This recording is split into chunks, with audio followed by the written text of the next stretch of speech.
ay may bilin o binar? Eh, kaso po hindi pa nandali. Baka po maya-maya.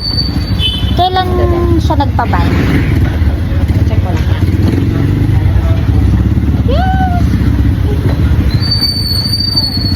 Tuesday pa?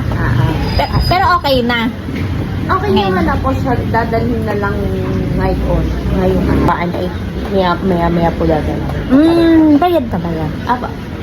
Hindi nga raman niya. Sira ulo talaga yan. Hello guys! Mandin ka naman ay pagkaagang pumulas nitong si Simang. May kanya-kanyang lakad kasi itong mag-inang mangyan. Abay sa sobrang aga ngay, nakalimutan ko ng mag-agahan. Abay sabi kasi na sira ulo kong kaibigan, magkita kami ng alas 8 ng umaga. Bay ka naman nandinin na ako, ay sinuong ko ang ulan, ay saka nag-chat sa akin na alas 10 pa pala ng umaga. Talaga naman nakakainit ng bunbunan. Abay sa totoo lang, kahit maulan ay pinilit kong maging maaga. Dahil man din ilang araw na kami nag-aaway ng aking kaibigan. Aba, ay umabot na nga sa puntong friendship over ang aming bagayan. Aba, gusto nyo ganang pruweba? Ayan. Aba, ilang gabi ko na nga akong hindi dito pinapatulog at ilang gabi ko na rin itong iniiyakan. Ay, bay ka naman na rin aming research na rin na uwi na sa babagan. Kaya naman ngayong araw, abay yan ang bigat ng aking loob. Pero habang ako'y naglalakad, bakit ba bigla akong naisip na baka ako ay pinaprank lamang? At nakita nyo nga sa unang clip ng video na ito na tama nga ang aking hinala. Ay, litsugas na bata ka, ako pala iyula ang pinagtitripan. Sa puntong ito, hindi pa niya alam na nabisto ko na ang kanyang kalokohan. Aba, ay talaga naman, hindi ako papayag na ganun na lamang. Ako pa talaga naisipan mong pagtripan, hindi mo alam, vlogger ang kaibigan mo. Sabi ko nandun ako sa Jollibee, hindi niya alam, kanina pa ako dito. Siya'y aking pinagpaplanuhan. Inatsaba ko na rin, pati ang may-ari ng printing shop.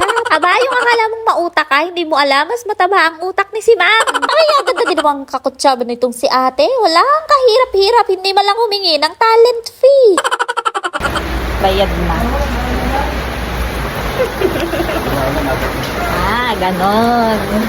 Ginojoke-joke ako eh. Inaway pa ako. Naway-away pa ako. Kaya ako mag-iin pa. Dito nagtago si Simang at dito natin siya tatambangan.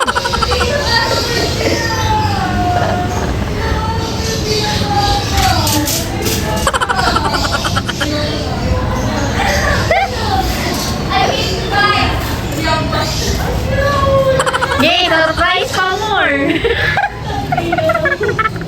Ayun! Ano ito binababa? Pupuso na.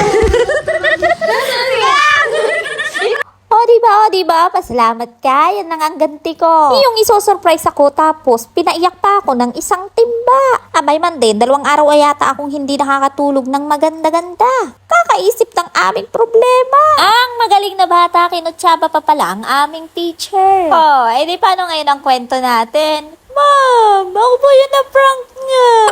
May ganito po kasi, pinag-aawayan namin ang pagpaprint ng aming thesis. Abay, wala daw siyang pera, kinonsensya pa ako ng luka. Abay, sabihan ba naman ako na hindi ko daw kinukonsider ang financial status niya. Abay, hanggang sa nauwi na nga sa friendship over ang mainit na usapan. Ewan ko naman sa inyo kung hindi kayo mapaiyak pag gano'n ang sitwasyon. Yun naman pala, pinaprank lang ako ng babaeng luka-luka.